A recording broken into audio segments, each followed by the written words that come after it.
to it.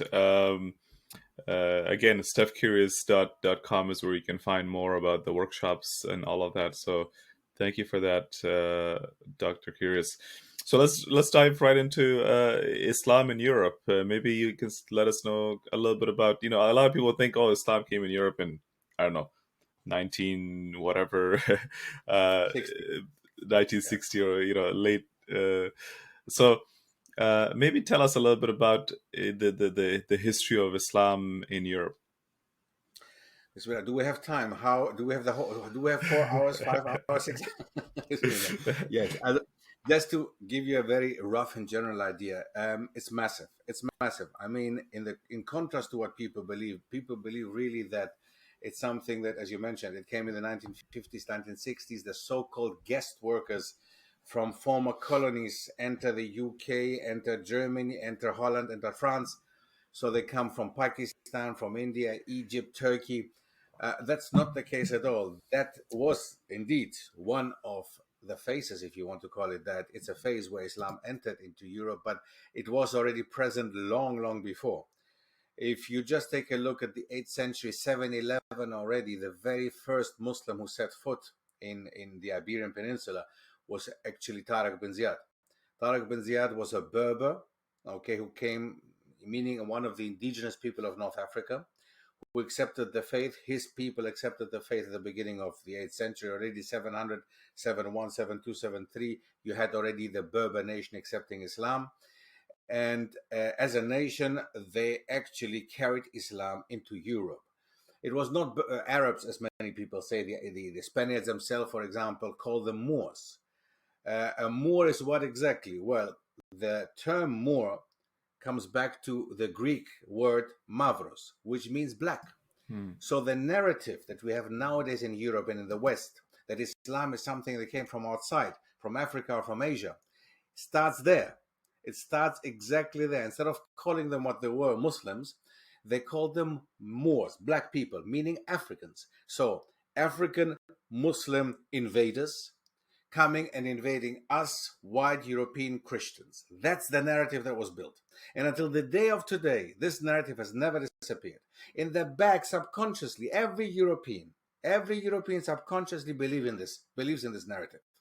And this is something we have to live with every day, actually, especially in Europe, that the idea is really you are not part of Europe. You came here because of your ancestors coming from Africa or from Asia. So this, if we know the truth and if we know what really happened, makes us break down this narrative and makes us actually destroy the wrong idea and the legend and the myth, because we have nowadays in Europe at least 4 Muslim countries, all on the Balkan Peninsula. That was not the influence by the Muslims in Al-Andalus, but that comes later, influenced by the Ottomans, which we speak about it later, inshallah. But Al-Andalus, Spain, Portugal, France, up to Switzerland even. Imagine that. Switzerland, a country which is so much, which has come out with a minaret ban, the burqa ban, the ban against anything Islamic. Switzerland is a country which is extremely fascistoid, actually, in its structure. The whole southern part of Switzerland, where they speak Italian and French, was actually part of the Muslim Empire once. So there were Swiss Muslims. And the craziest of all of this is that in the 9th and 10th centuries, when Islam spread throughout Switzerland, there was no Switzerland. So the idea of Switzerland developed in the 13th, 14th, 15th centuries. The structure of Switzerland as starting with 13 cantons, starting with 13 different entities, becoming one country much, much later.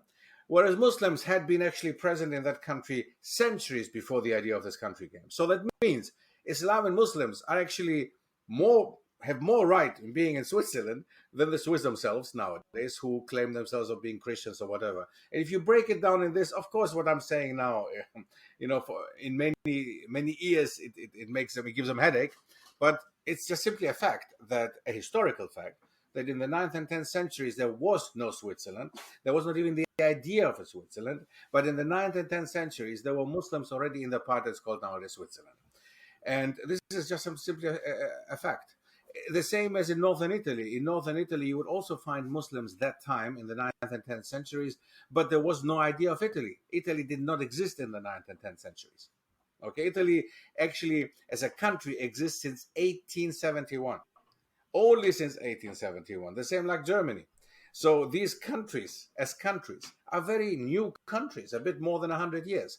But Muslims and Islam have been Uh-huh. in Europe already for 1200, 1300 years. So these are facts, and these are things that we mind-blowing facts actually that we uncover and reveal and make people understand and believe. It's not something that we just come up with, but it is there. If you want, you can find all these things. Everything I'm telling you now, you can find it online nowadays. We are in the age of internet. So anybody who wants to look this up, what I just said, you can look it up and find the truth in there. It's just that it's not mentioned and it's not on the surface. It's just somewhere hidden that people don't talk about. That's right. So Muslims were there before Europe became the Europe that we know today. Absolutely, it's, absolutely, no doubt. it's before these countries even existed. So Jazakallah khair, brother. This is Yeah. very enlightening, definitely for me at least. So